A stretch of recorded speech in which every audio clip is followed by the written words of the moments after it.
এবং আনফরচুনেট বাংলা মাধ্যম থেকে গেছেন, সব ইংরেজিটা যে ঠিকঠাক করে বলবেন তা নয়, উনার অনুবাদক নিয়ে যাওয়া উচিত ছিল।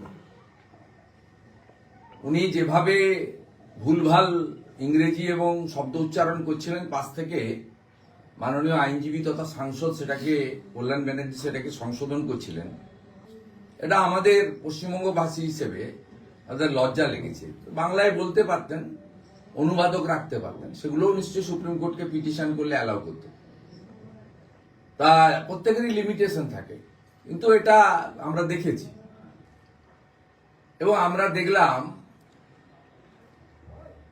কার্যত অশ্বডিম্ব যাকে বলা হয় সেটাই হলো। এবং তিনি একটি বড় রসগোল্লা নিয়ে ফিরলেন মাননীয় মুখ্যমন্ত্রী।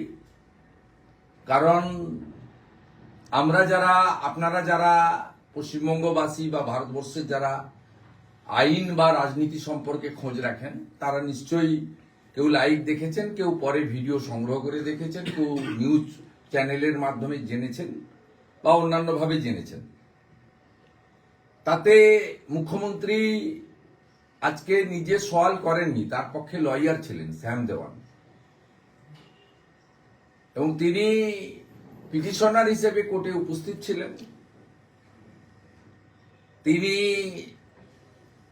একাধিকবার বলেছেন বা বলার চেষ্টা করেছেন, কিন্তু মহামান্য সুপ্রিম কোর্টের প্রধান বিচারপতি সহ 3 জন সম্মানীয় রেসপেক্টেড জাজেস তারা তাকে ঘুরিয়ে কার্যত থামানোর চেষ্টা করেছেন। সরাসরি না বলে ঘুরিয়ে বলেছেন যে আপনার যিনি লয়ার আছেন, হি ইজ কম্পিটেন্ট এনাফ, তিনি যথেষ্ট দক্ষ লয়ার, বিচক্ষণ আইনজীবী,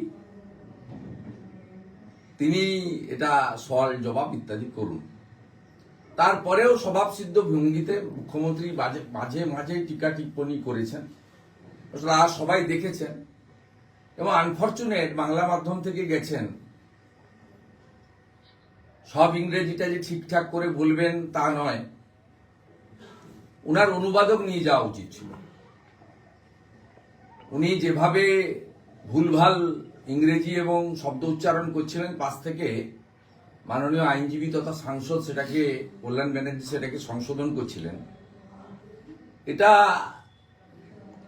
পশ্চিমবঙ্গের মুখ্যমন্ত্রীর ক্ষেত্রে, পশ্চিমবঙ্গের মতো রাজ্য যেখানে শিক্ষা, মেধা ইত্যাদির ক্ষেত্রে অনেকটা রিচ হিউম্যান রিসোর্স আছে, এটা আমাদের পশ্চিমবঙ্গবাসী হিসেবে তাদের লজ্জা লেগেছে।